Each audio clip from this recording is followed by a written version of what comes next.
Hello and welcome to another Game Master Guide for the TSN Sandbox. In this video I'm going to go through the points of interest menu. So I can open that menu by clicking on the letters POI, which stands for points of interest. This menu was recently changed slightly as some of the assets in the assets menu were moved into the spawn menu instead of being kept in the assets menu, just to group things together in a more logical way. When you click on the points of interest menu, as normal, you get the clear button, so you can go back to get rid of it, and you can also come off the menu by clicking any of the other menus and it'll get rid of it automatically as well. So I'm going to go through each of these 5 different options and I'll talk about each one and a few points that you might want to consider for missions and things like that. First one, really easy one, I'll start at the bottom, is the anomalies. This just gives you a drop down menu of different anomalies that are available in game, and you can spawn each one of those and it will put the marker on in the sector that ships can go and pick up.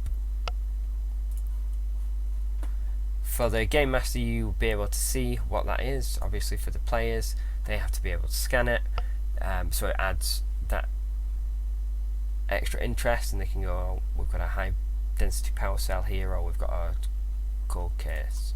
It's up to you if you want to use them. Usually in the TSN we don't, but the option is there. Next up, I'm going to leave rendezvous points to last. We'll look at the debris menu. So the debris menu opens up the option to spawn any of the race ships as wrecks. I think almost all of them are there unless they're brand new to the TSN Sandbox, in which case we'll be adding them as I update the sandbox.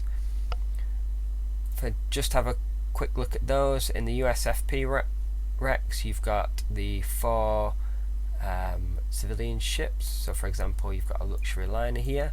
It'll spawn, it'll have its random name assigned, and you can see it gives you some extra text as well. So you've got a luxury liner, a damaged civilian liner, and then with some of the wrecks there is some extra scan text that has been added just for interest for science, or to add that little bit of extra to the mission itself. So for example, you've got systems offline, ship adrift with no power or life support.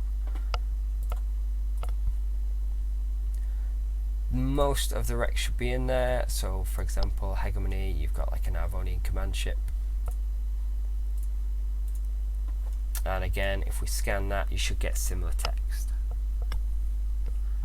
These actually spawn a ship model in the game, and players can go and can see those. So for example, if I move the TSN Sabre next to this, you'll be able to see on the screen in the bottom right,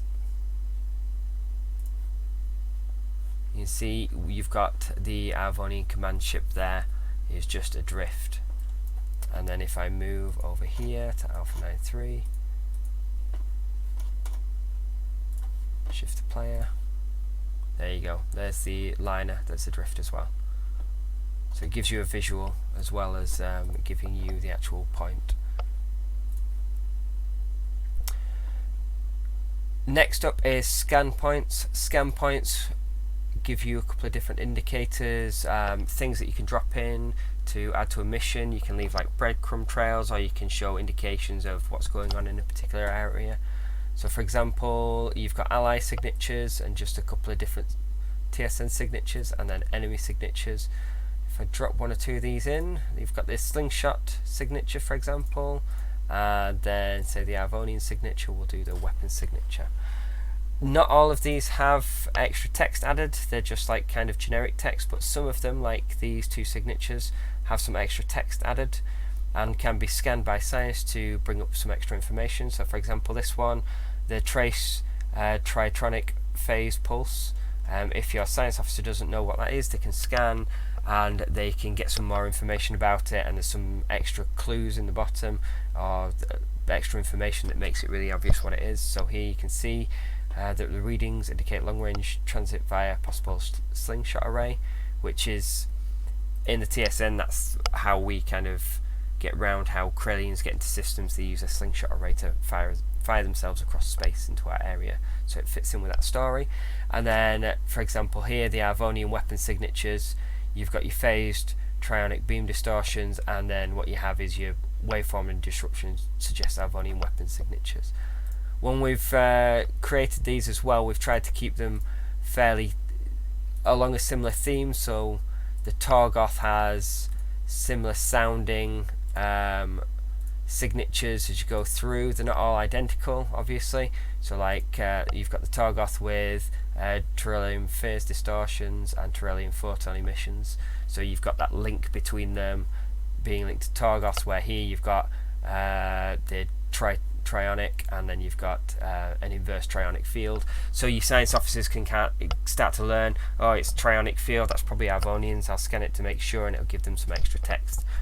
And some science officers now have seen them so often that they can go, oh yeah, that's to do with Arvonian weapon systems.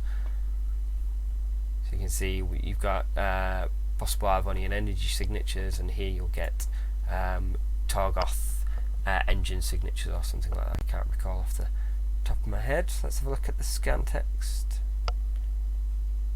Here we go. Correlates with Torgoth weapon signature profiles.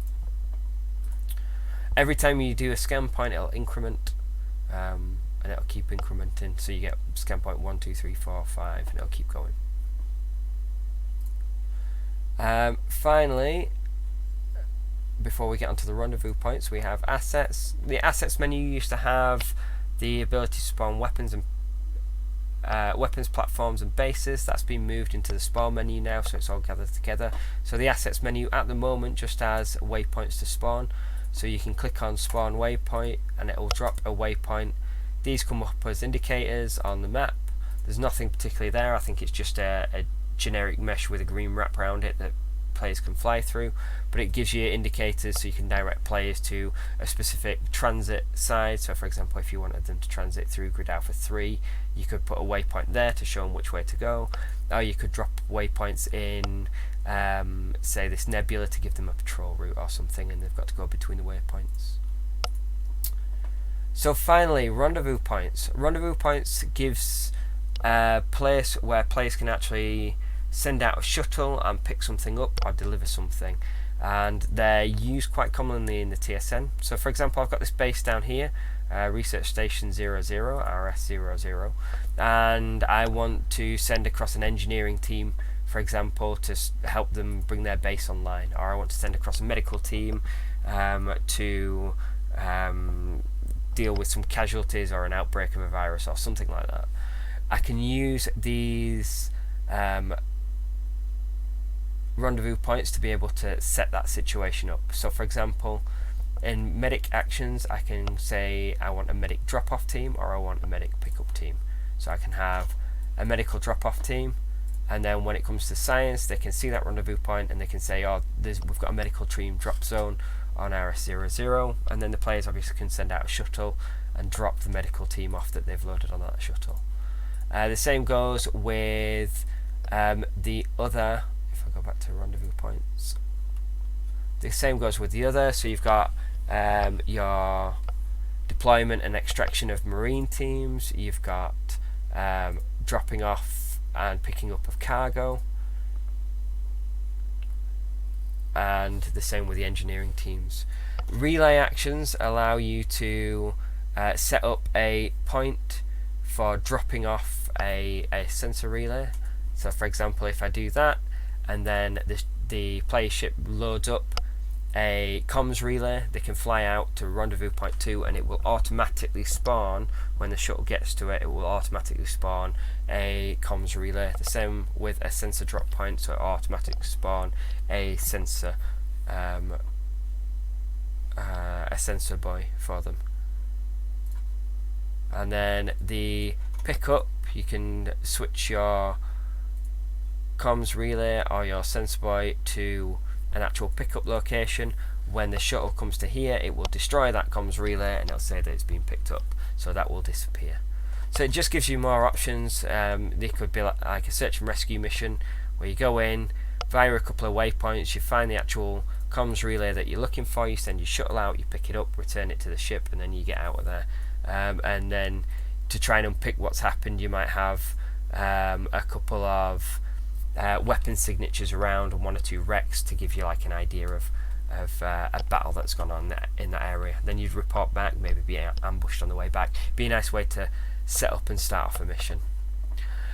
Right, that's all in the points of interest menu. Hope that was interesting. Keep your eye out for more Game Master guides, and thanks for listening.